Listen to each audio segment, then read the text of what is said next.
Inside Crime is produced by A-Block Media, a full-service consulting firm specializing in media solutions for the law enforcement community.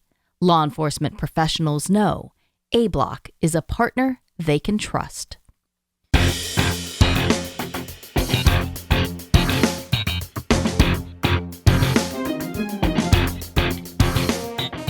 I'm Angeline Hartman.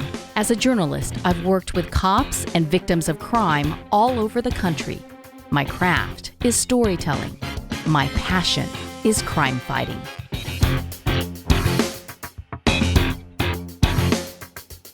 Hi, everyone. Welcome to Inside Crime. This is part 2 of Morgan Nick's story. If you haven't heard the prior episode yet, go back and listen to that first. Last week, we brought you back exactly 25 years to the day, June 9th, 1995, when Morgan Nick disappeared. She was 6 years old.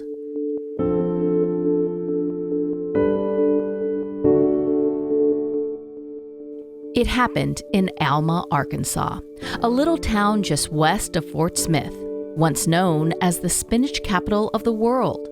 In 1995, the small community with a great school system and low crime rate was a big draw for families.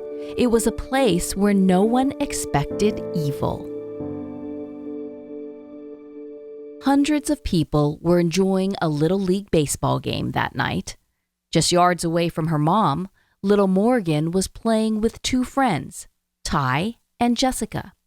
Jessica was 8 years old at the time, and I asked her if she remembered how she was connected to Morgan. Well, I was friends with Jenna, which was Ty's sister, and so we all hung out. So we were all just friends hanging out. I mean, I was 8 at the time, so you're just kind of friends with everybody, and we were just going to go to a game together. So we didn't, I don't really remember the adults as much as I do like hanging out with Ty and Jenna and all of them and Morgan. So. Okay, so Jessica was best friends with Jenna, Ty's sister. Ty was 10 years old at the time, and he told me his family was close to Morgan. She was always really sweet. Like, we would go over to her house and stuff like that, and she had 2 siblings, and we'd all play together and hang out, just kids. Morgan's family and I and my family are connected by means of neighbors. We used to live on Ray Lane together over by the Assembly of God Church. And we went to church with them, and I was friends with their son Chip, or Colleen's brother Chip. And we went to school together as well. And her mother took care of us a lot of times. Like, sometimes she would babysit us and stuff like that. So we just knew we're family friends, and so we hung out a lot. When I sat down with Ty and Jessica for a story I put together at the National Center for Missing and Exploited Children, it was a big deal, because this was their very first interview. Ty and Jessica had never spoken publicly about what happened that night. It was my sister's baseball game. We all got there, and of course it was kind of like a thing. Everybody, if you were a kid and you were at the baseball field, you always went up to the top of the hill because you could see everything. There was like a sand pile and just where we're going to do construction or something. So everybody played in that weird sand mess that they had up there. I remember going to the game, and I remember us playing together and being up on we were a hill behind everybody, and we were catching fireflies, and I do remember all that. They were just running around playing in the dirt, just laughing and yelling and playing. I thought I remember like some concrete pillars, and we were just running and playing, and like we were trying to catch the fireflies, and and just jumping around and just dirt and playing, being kids and all that. And then we had been playing in the sand, and it was like a really weird smelling sand, so we had it in all of our shoes and everything, so we went to the car to dump out all the sand, and Jessica and I sat on the front of the car, and Morgan was on the back of the car. We all took off running down together, and then she just said she had to stop, dump the sand out of her shoes. So when we turned around, we all just expected to all be together. Like, she would do it real quick, and then we would, finish running down the hill. You may remember from our previous episode, Morgan's mom, Colleen, told told us that everyone watching the game could clearly see the kids playing in the parking area, and Morgan had only been away from her for a very short time. They had only been playing for about 15 minutes, and the game ended, and the last time that I turned to look, they were running single file. The three of them were running single file in front of the cars. Morgan was the last one in line. That's the last time that I saw them.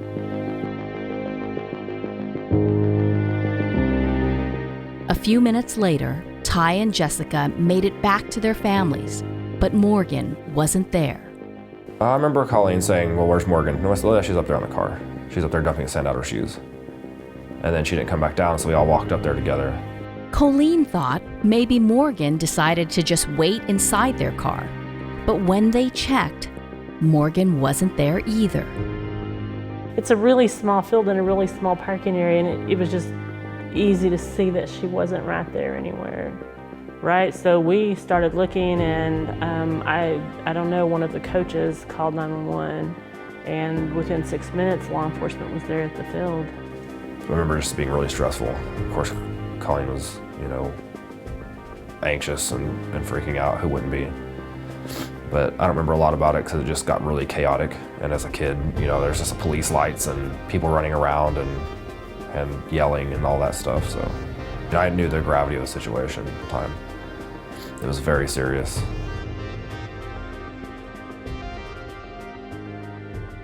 Morgan simply vanished. The search for her was intense from the start. It wouldn't take long before investigators heard that there was someone else nearby when the children were playing. Both Jessica and Ty talked about a man. They just thought he was there to watch the game. And I remember seeing somebody sitting up on the hill, leaning on his truck. And I remember that he did say stuff to us, but I don't remember specifically what. It's been a long time, so I don't remember specifically. But I remember him being up there and a man leaning against his truck while we were playing. But you're so innocent then, you don't think anything, and you're just running around laughing and playing. And like I said, we were catching fireflies and just being kids. I remember seeing the red truck up there, but I don't honestly remember if he was up there when we got up there or if he came up there when he came up there. I just remember seeing him get out of it and then get back into it. So he could have been just sitting in there watching the game, or he could have been coming up there from the field for all I know. I don't remember. But no one else was up there. And and then all of a sudden he was up there when we left, and all of a sudden he was gone when we came back, and so was she.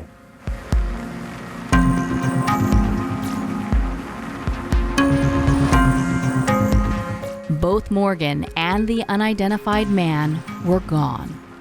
For 25 years now, investigators have been trying to figure out what happened. Early on, cops relied heavily on their two primary witnesses, the children. It just kind of started this succession of, waking up at 6 a.m. in the Alma Police Department, or the FBI Police Department, the FBI headquarters in Fort Smith, and it was like it felt like every single day for a year. It wasn't like that, but as a kid, it felt like that. I remember, we were there so much. We made friends with everybody working there.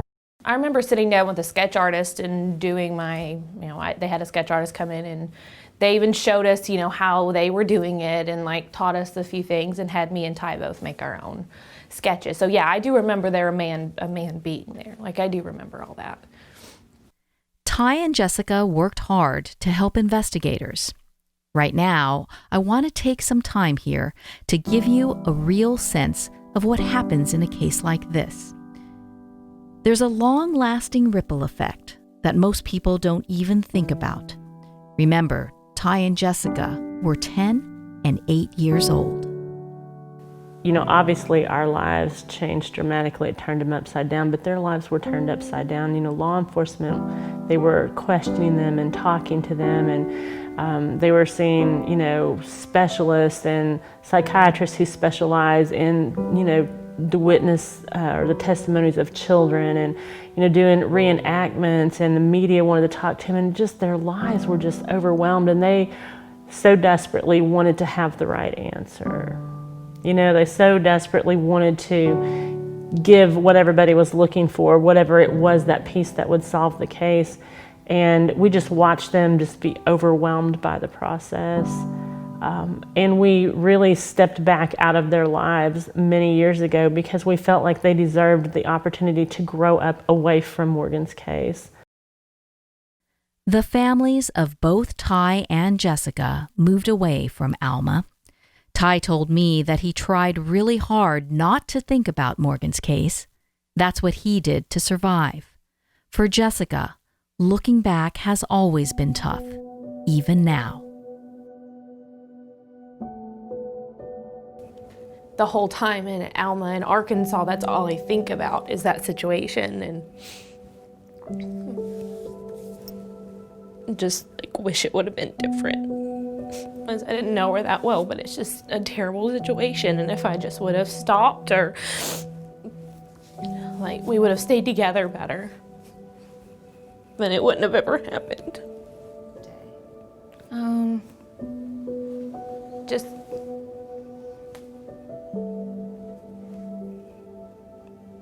Just like what I could have done that I didn't do, like if I would have known better, to not have left her by herself, and what that person would have done. I mean, it makes you wary of everybody after that. Anytime I specifically think about it, or you even think of a baseball game or whatever, I mean, yeah, you know, and when I'm watching my nieces or nephews or we're with them somewhere, I mean, you keep your eye on them really, you know, strong. You can't trust anybody. Like, you can't trust people. I told Jessica it all makes sense. I get it. And while she says no one ever blamed her for what happened, she can't help but feel guilty. All of these years, she stayed away from Alma until this interview. I worry about someone blaming me or not thinking very highly of me because I didn't watch her more. So that's part of the reason why I would have stayed away a little bit, just because I'm not saying anybody ever did blame me or anything specific like that, but it makes me nervous, like coming back and being around people, because I don't want to be like looked at like I should have done something about it, or that people are, you know, someone be disappointed in me because like I was there and with her and not necessarily let it happen, but I didn't stop it. Like, I remember being really loud and jumping around, and Ty being the same way, and her just kind of being real reserved and quiet and just calm and stuff like that. And it just, the way everything happened, like her being the one that just happened to stop and wait. Like, if we would have just stayed together, if somebody tried to do something, we were all together, it would have been different. Versus her being by herself. Like, she had no one there to help her. Ty says he's had those same thoughts. What if? After our interview, we visited the site where the Little League baseball field used to be. Neither of them had ever gone back since that night. And later, Ty and Jessica said it was healing to be there together. For them to be willing to come back now as young adults to talk about what happened that night and what their emotional journey has been through, I really respect that. I really admire the courage that it took for them to do that, for the healing process and everything that changed in their lives. I don't think people always think about them. You know, they think about Morgan and they think about our family, but their lives changed that day, June 9th, 1995. I think in unimaginable ways.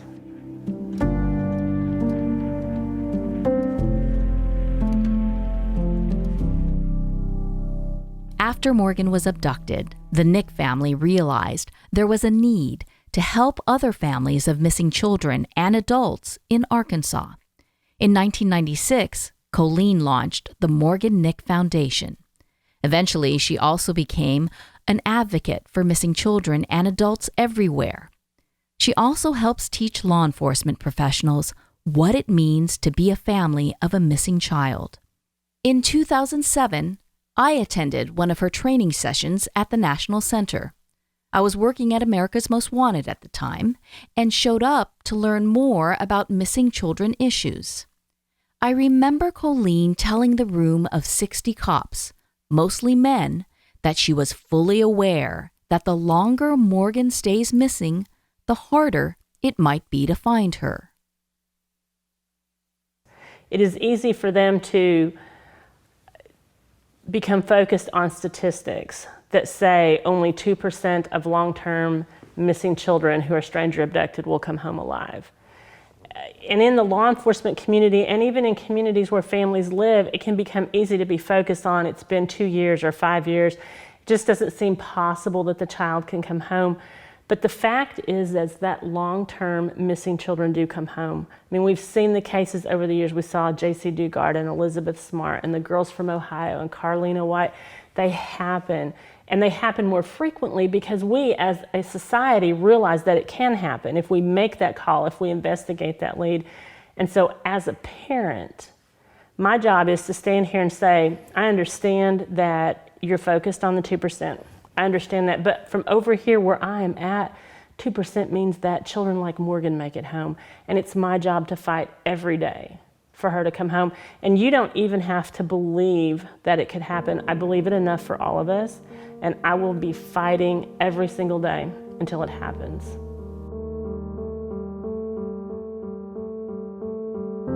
Colleen challenges people to consider this. Imagine if that missing child is yours. What would you want? She says that's the same thing she wants for Morgan. When Colleen finished speaking, there wasn't a dry eye in the room. We all stood up and clapped as she walked out. And that's when I told myself, one day I want to work at the National Center for Missing and Exploited Children. Last week, on the 25th anniversary of Morgan's disappearance, we asked Colleen to do something she's never done before. She recorded this. So today marks 25 years since we last saw Morgan, since she was kidnapped from a Little League baseball field in Alma, Arkansas. And we have fought every single day to find Morgan and bring her home. And if by some chance, Morgan, you should hear this,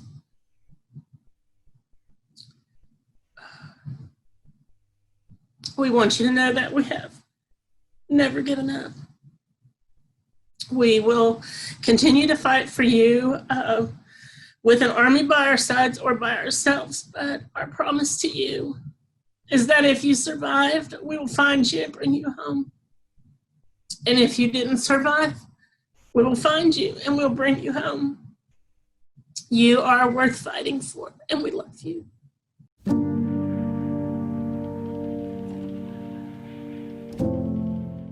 If you have any information that could help bring Morgan Nick back home to her family, please call the Alma Police Department or the National Center at 1-800-THE-LOST.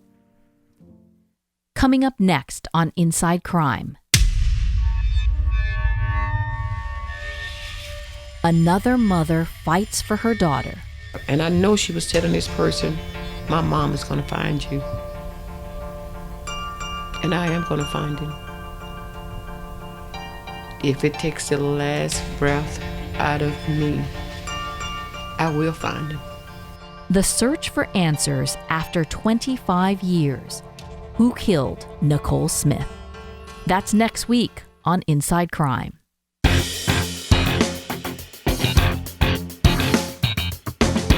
That's it for this episode. I'm your host, Angeline Hartman. For more information on Morgan's case, go to InsideCrime.org.